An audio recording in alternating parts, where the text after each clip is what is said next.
Hi guys, what's up? Welcome back. So in today's video, I'm going to be doing a review on a foundation, which I haven't done in so long. And to be honest, this is one foundation that I have been wanting to get my hands on for the longest time. To be honest, this foundation has been so highly raved about on the internet that it was fucking time, okay? Today I'm going to be reviewing the Maybelline Superstay 30-hour foundation, not 24 hours, 30 hours. Firstly, I would not recommend anyone to leave their foundation on for 30 hours. I think that's fucking ridiculous, but it's a claim. I have seen so many reviews on this foundation. I've seen Nikia's, I've seen Samantha Ravindell, I think she did one as well. I've seen Christie's. I've seen so many people give their thoughts and opinions on this foundation and everyone loves it. So I'm hoping and praying that this foundation works for me. The one thing that I struggle with when it comes to finding the perfect foundation is finding one that doesn't crease, because I get the worst crease lines, especially around my smile lines right here, my forehead, my Botox is wearing off. The main problem area for me though are these smile lines, which I have not gotten filler in yet,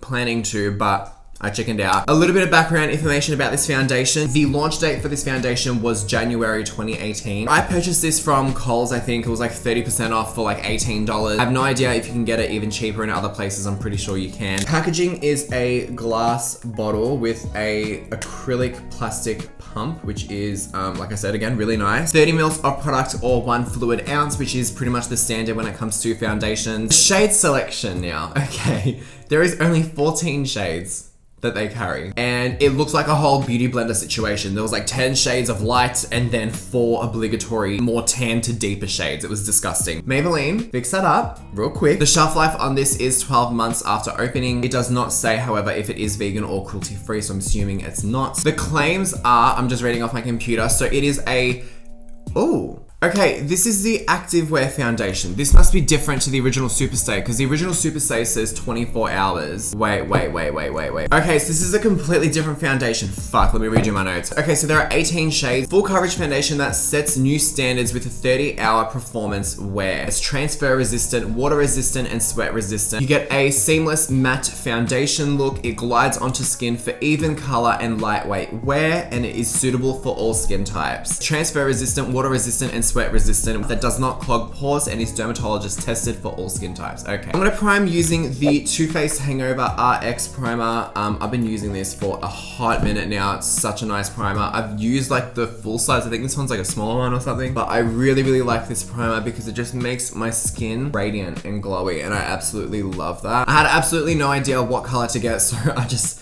closed my eyes and grabbed one, and then now I'm fucking hoping it's gonna match. Very thin formula, can you see that? I still use brushes here and there, but I prefer a beauty blender just because I feel like the finish of it's a lot more skin-like. So I'm gonna go in and start applying. Okay, this might work. And I'm gonna do I can't remember who did this technique, but basically you have to blend it in for like 6 minutes.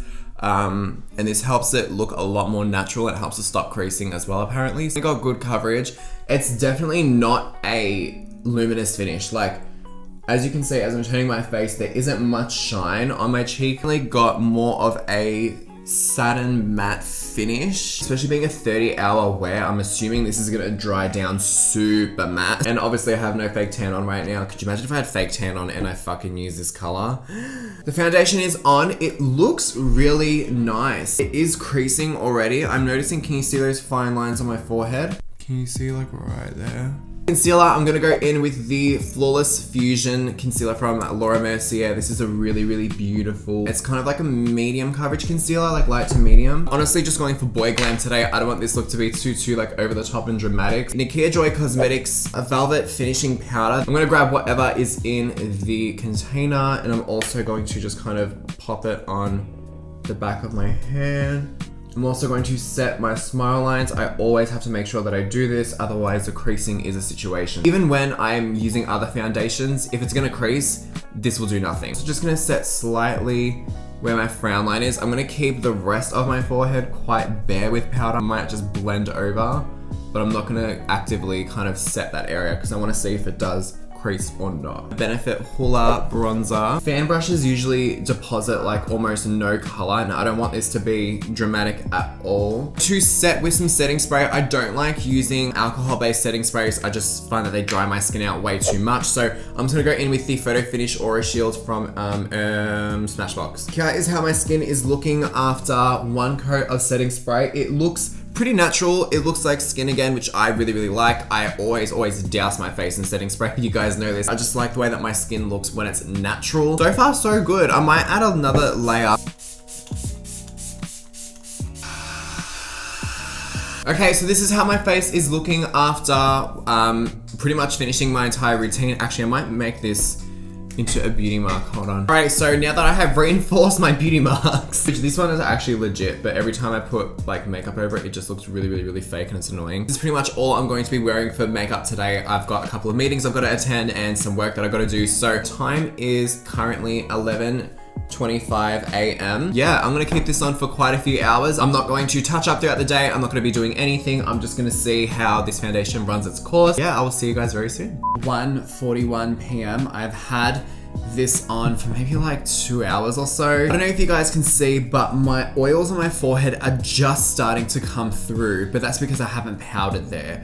Wherever I have powdered, like under my eyes, my smile lines, it has been bone fucking dry. All of that setting spray that I put on 2 really good layers. My face was wet both times. I let it dry off and then there was a bit of a glow. All of that moisture was sucked completely back into my skin because that's how dry this foundation is. It does feel a little bit tight. It has oxidized as well. I don't know if you can tell as much in this lighting, but when I was in the car earlier, oh my God. I should have known that it was gonna oxidize because it is a very matte foundation. Like it is a matte finish and it has a really long wear time, which means that it has more powder in the formula. The powder in the formula makes it set darker. So I probably should have seen this coming, but to be honest, I didn't because it was too light. I thought it would oxidize to just my color, but no. The other thing that I don't really like is that in photos, like when I'm, for example, taking like a selfie or something, when I was outside vlogging earlier, face looks very one-dimensional. Like you cannot see dimension in my face, nothing. Like you can't, like it's almost too perfect. Now that sounds dumb, but it looks fake. Like my skin looks fake. It doesn't look real like in person. It looks done. You know what I mean? So maybe this isn't the right foundation for me, but I'm gonna keep this on anyway. And in terms of it being transfer proof, if I go like this, there is nothing on the tissue. I'm gonna come back at the end of the night and give you guys my final thoughts. Okay guys, the time is now, oh, why is that flashing? Am I being tracked? Time is now 11:19. I think it's actually been 12 hours to the dot. Pretty much about 12 hours worth of wear. Here is how my face is looking. Let me get you a little close up. So as you can see, the oils on my forehead have definitely come through, and even on my nose. I'm not that oily. Like, yeah, I could use with some powder or a blot, but that's literally it. And the creasing, to be honest, is pretty minimal. Like, it's only a little bit right here. My cheeks are not oily. My contour is still on. What do you guys think? Have you guys given this foundation a go?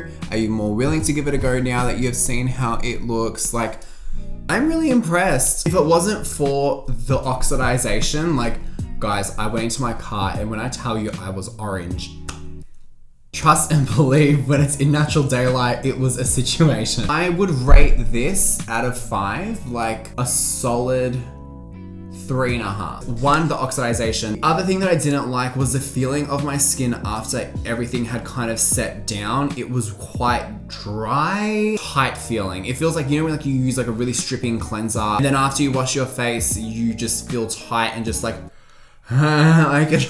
it's kind of that feeling. I feel like if I didn't set under my eyes or my smile lines, it would probably be okay. Definitely willing to give this another go. I want to try a different shade. I want to try and get a darker shade for when I am fake tan, because I'm fake tan like 97% of the time. Pretty big thumbs up for me. I actually really enjoyed it. If you guys are giving this foundation a go, please let me know down in the comments below. Let me know your thoughts. Let me know what your favorite drugstore foundations are. If there's any others that you'd like me to give a go. Let me know what your problem areas are as well. Like, do you guys struggle with with creasing? Do you struggle with your oils coming through? So yes, let me know in the comments down below what your problem areas are, if you have any. If you just have amazing skin, I'm jealous, must be nice. On that note, if you guys would like to see more of me, be sure to give this video a huge thumbs up and subscribe to my channel. Follow me on Twitter, Instagram, and TikTok as well. Follow me on there. TikTok has slowly become like one of my new favorite platforms. It's so fucking funny. I don't even know if I'm on beauty or comedy TikTok. Like, I don't know. I'm just on TikTok and it's fucking amazing. Remember to give this video a thumbs up and send this to a friend who you know may like this foundation. Love you guys so much. Thank you for watching, and hopefully I will see you in the next one.